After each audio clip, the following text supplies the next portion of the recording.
Otak adalah merupakan kekayaan intelektual seseorang. Pemahaman otak ada dua jenis, gitu. Otak kiri, otak kanan. Otak kiri adalah otak yang nyata-nyata yang dilihat oleh seseorang, dan otak kanan itu adalah otak emosional seseorang. Di dalam untuk melakukan suatu atau orang menjadi hebat, memang otak kirinya itu memang dominan, terutama untuk menjadi sukses atau menjadi di universitas diutamakan otak kiri. Namun dalam praktek implementasinya, kelemahan seseorang itu adalah tidak diberdayakannya otak kanan. Kenapa? Otak kanan itu adalah bagaimana mengelola ego dan emosional. Disinilah banyak tidak dipahami seseorang sarjana muda pada saat sekarang, tidak bisa mengelola antara ego dan emosionalnya. Pengalaman saya 32 tahun di Bandara Airport Angkasa Pura I, yang saya alami langsung adalah kegagalan yang banyak dari staf untuk menjadi manajer adalah bagaimana kegagalan emosionalnya. Tercermin di dalam pekerjaan sehari-hari, orang yang mau sukses di dalam peningkatan prestasi kerjanya, dia pasti dari mulai saat dia bangun sampai mau dikerja, dia sudah punya program. Pada saat dia bekerja, antara ego dan emosionalnya dia selalu kendalikan. Pengalaman saya pada saat bekerja di Bandara Airport, pimpinan itu bisa saja pada saat ketemu dia sudah agak tidak enak kepada kita. Artinya disinilah pengalaman saya, emosional dan ego saya itu bisa saya kelola gitu. Dan pengalaman saya dengan pimpinan yang pada saat itu temperamennya tinggi, saya bisa mengelola emosional saya dapat prestasi yang lebih baik. Dan saya dapat pelajaran, saya bisa, walaupun dia lebih tua dari saya lebih matang. Artinya apa? Ini yang sangat berharga yang saya alami selama bekerja saya 32 tahun. Pada saat saya juga masuk kuliah, saya bertemu dengan mahasiswa, para dosen muda. Kelemahannya tidak bisa mengelola egonya dan emosionalnya. Artinya apa? Disinilah ini berproses memang.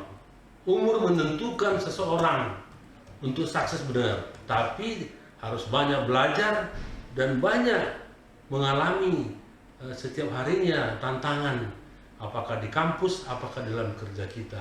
Itu yang mematangkan ego kita dan emosional kita. Itu tercermin juga dalam otak kanan.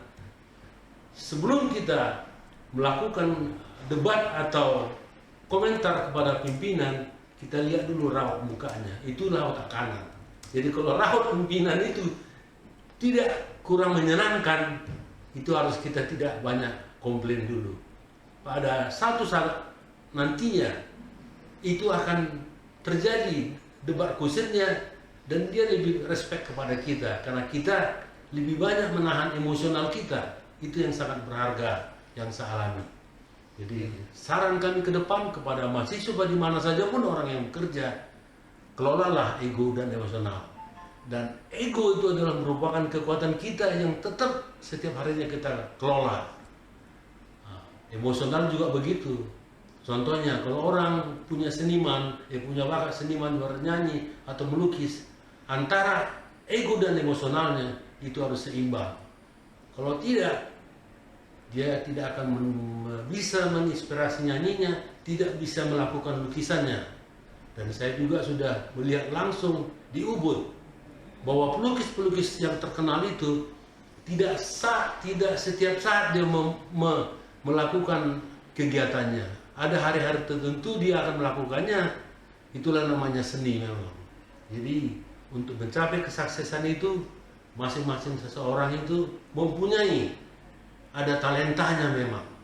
Namun talenta itu juga dibarengi dengan proses pembelajaran yang saya ketahui gitu. Perbedaan antara otak kiri dan otak kanan, selagi kita hidup, gunakanlah lebih banyak otak kanan. Kenapa? Otak kanan itu yang lebih menentukan adalah kelola emosional. Dan kelola emosional tercermin dari raut mukanya, dari langkah geraknya. Itu tidak bisa dipungkiri gitu. Kalau orang marah, pasti rautnya itu berkerut. Tapi kalau orang senang, hati mukanya juga tidak cemberut dan gembira gitu. Jadi pemahaman dari otak kanan otak kiri disinilah kami sarankan kepada generasi muda sekarang. Banyak belajar, banyak dapat masukan untuk ke depan, bahwa ego dan emosional itu sejalan untuk mencapai satu tujuan. Kepada generasi muda, tolonglah gunakan sikapmu yang baik.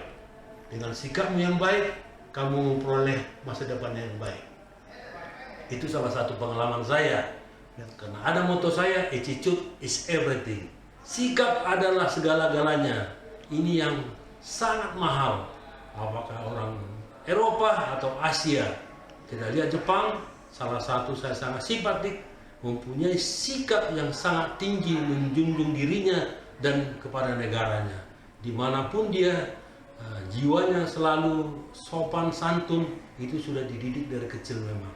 Jadi kesuksesan orang tidak ada mendadak, itu sudah proses dari kecil, atau bila perlu sampai sekarang dari dini rahim ibunya sudah bisa di maintain untuk bagaimana si bayi itu nanti lahir, dan dia dari lahir juga terus dibimbing oleh orang tuanya, karena orang tuanya lah itu yang mendidik dia agar si anak dapat mempunyai mimpi yang besar. Dengan mimpi yang besar, jelas anaknya juga akan besar. Itu yang saya pelajari atau saya pahami selama ini 30 tahun bekerja, dan sekarang saya sudah juga dosen di UTA 45 Jakarta. Ini juga pengalaman, artinya apa? Sepanjang hidup orang lebih kurang jika ada semangat dan kemauannya, pasti dia bisa. Itu salah satu modal utama. Ada tekad, ada niat, apapun yang dilakukannya, kegiatan itu pasti bisa. Dengan mengkombinasikan otak kanan, otak kiri. Dan saya umur saya 64 tahun, saya lebih jarang marah lagi. Kenapa? Saya itu sudah makin tua, itulah satu keunggulan memang. Umur itu harus menentukan kesikapan kita. Itu harus sejalan. Masih muda, temperamental, tapi temperamental itu bisa dikelola. Dengan bisa dikelola, semua keinginan-keinginan apa yang di dalam hati bisa terwujud. Jadi kami sarankan kepada generasi muda, dosen-dosen atau siapapun di mana berada, kelolalah egomu dan emosionalmu. Dan satu saran saya lagi, setiap orang memang kesuksesan itu dibarengi dengan apa?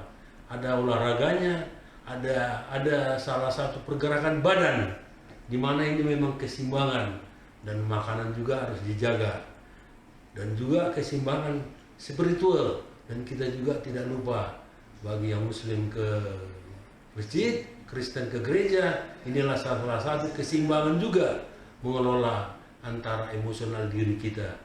Dengan seringnya kita atau tidak lupa kepada gereja atau masjid, kita bisa dapat mengintrospeksi bahwa kita siapa sebenarnya.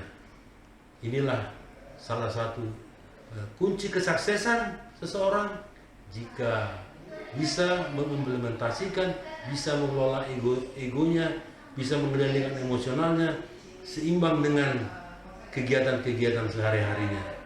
Kesuksesan tidak datang sendirinya, ini tetap harus di-maintain, harus dikelola, dan mempunyai jaringan-jaringan sesama profesi. Dan zaman sekarang sudah banyak membantu kita adalah komunitas medsos. Ini juga tanpa baca buku, tanpa melihat sesuatu proses pembelajaran, kita yang sendiri belajar dan banyak bertanya.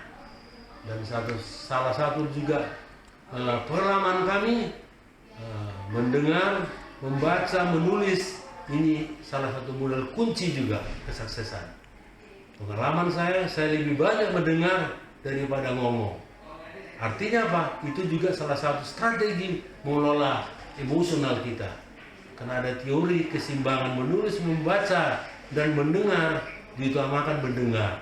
Kenapa? Dengan mendengar banyak masukan-masukan yang baik atau yang kurang baik bisa kita kelola dalam hati kita, dan kita bisa menyaringnya mana yang kita utarakan. Inilah strategi untuk mendengar. Dan menulis juga dengan zaman sekarang sudah banyak komputer, sangat membantu kita dalam melakukan aktivitas kita gitu. Jadi kepada generasi muda atau kepada dosen-dosen baru di mana saja pun ataupun di mana bekerja, kelolalah egomu, kelolalah emosionalmu. Apapun talenta dalam dirimu itu terus kembangkan. Kenapa? Tanpa talenta ada yang di dirimu tidak kamu kembangkan, itu stagnan. Itu pengalaman saya. Jadi apapun yang kamu tekunin, apapun yang kamu kerjakan, itu akan berkembang dan terus berkembang. Dan zaman sekarang tidak jam lagi, detik sudah. Artinya apa? Kemajuan itu, perubahan itu sangat-sangat berubah sekali. Kalau dulu zaman pengetikan, sekarang sudah teknologi canggih, informasi itu sudah terbuka seluruh dunia. Artinya apa? Kita juga banyak belajar. Pengalaman kami belajar, dan moto belajar sampai mati. Intinya apa? Bahwa pengetahuan itu sudah per detik berubah. Bukan lagi kita menunggu harus dicetak bukunya. Jadi textbook thinking itu sudah per detik, bukan lagi dikumpulkan. Artinya apa? Penelitian itu juga sudah berkembang. Artinya pengetahuan sangat modern banget, sangat global. Itulah yang kami harapkan, bahwa ego emosional dan sikap itu tetap harus kita maintain juga. Kenapa? Proses di negara-negara maju sampai saat ini sekarang, bahwa Jepang itu hebat karena sikapnya, karena ketekunannya, di mana paham senioritas tetap dijunjung tinggi. Kenapa? Pengalaman saya di tahun 80 saya bekerja. Jadi gini,